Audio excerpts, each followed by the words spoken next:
Yo, so this is another video. This is just introduction to the project. I'm just gonna say off rip now. There's gonna be a bit where you see me working on a project that isn't gonna be the project of this video. Nothing to do with the title, probably nothing to do with the thumbnail. Maybe a hint, possibly. I haven't even made it yet, so I don't know. But yeah, gonna be technically a third video coming back, but the other one was an intro because I realized I wanted like a trailer for the start of the channel thing, and it's a nice way to I never have to be like, how do I start a video? So yeah, that's basically what's happening. And this is gonna be the first project where it's gonna be my branch off of the Naruto character, so it's not gonna be directly, but you'll be able to tell the design is from the other dude, just a little edited. So in the next segment, I'll break down everything you're gonna see. It's gonna be sick, love. It's gonna be sick, love. Did I mention it's gonna be sick, love? So yeah, you'll see in the background making something that I've said before doesn't pan out. It's the White Ranger from Dino Thunder, in case you're curious. And maybe I'll pop a picture up showing how it ended up. But anyway, yeah, so I basically decided that for once I'm gonna design the character before I make it, and I needed a new sheet because I didn't feel like constantly doing the sides of the character when I know roughly how it's gonna pan out, but also it's not really that big of a deal in terms of design. The character sheet is the sides are always gonna be virtually the same, or they're gonna be pretty obvious the follow through you're gonna need to do. So I just made a sheet that was T-posing and just back front, and basically made the design based on Shinobi Striker's character, which I'll maybe pop up here, then redesigned it, then colored it in, then made the actually drew out the character net. Yeah, well, it's geometry. Yeah, the net. Colored that in, and then started the process of working on sticking it down to the card and stuff. So yeah, basically, I've got new pens and stuff, a new pencil case, because I want to fully get back into the swing of doing these, because I remember when I was younger, doing these really burnt me out because I had always have to draw the legs, and now I have the workaround of having the printer always printing out the base thing, so I never have to draw the base design. Anything I draw new is something I'd never drawn before, so it keeps it fresh in my head. It kind of tricks me into thinking I'm changing the game, so it keeps my brain from turning to soup when I'm making things. So yeah, that's it so far, and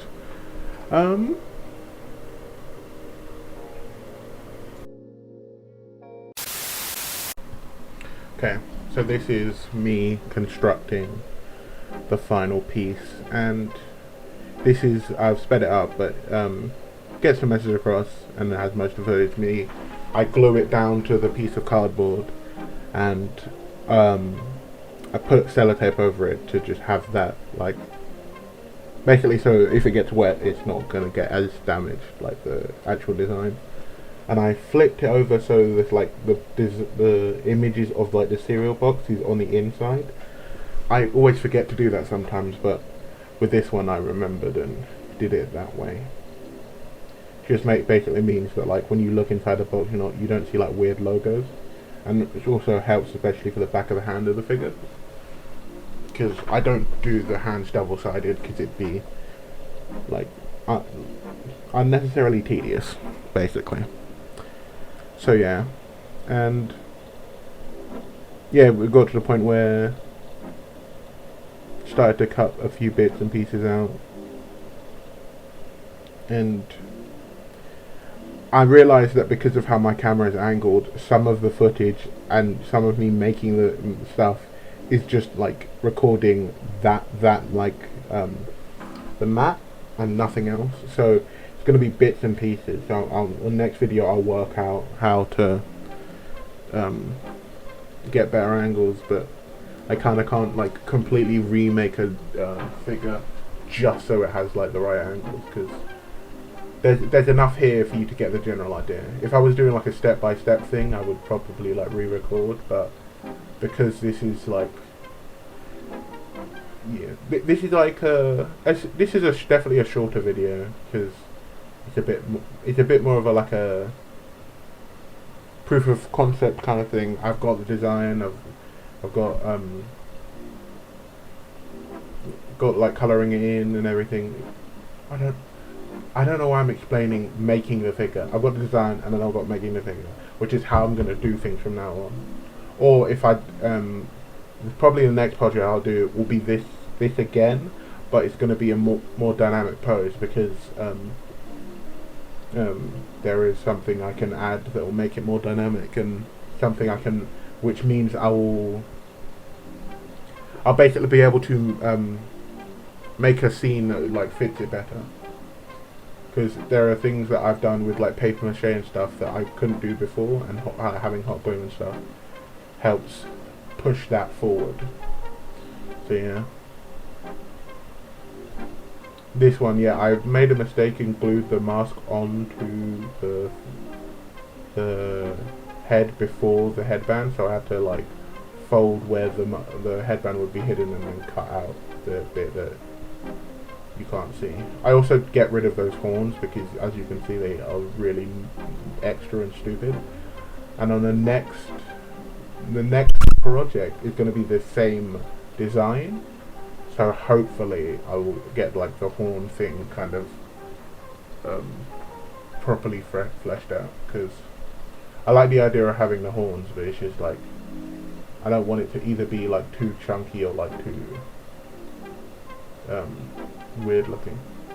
Because as you see, look, it's completed, and I don't know whether you see it or not, but like it just feels off, and it becomes very frustrating when I'm like, oh, I really like this figure, I would like put this in my like collection, and I'm lying to myself. Because right now, I think I'm looking at the completed one right now, and I am like having it like in my like action figures, like my like anime figures, like sitting there, and it just like goes well. Like I think that is a feeling that I don't really have a lot. And then you can see the like final shots here. This is what the final thing looks like. I have the sheath for the sword that the swords actually fit in, or one of them properly, the other one's a bit iffy, but yeah. Yeah. You saw what the design is based on, but it's a little different, and I'm definitely very proud of this one, because yeah, it just means that like I have a base design to work off now, so you'll probably have a lot of scenes that are based on this guy.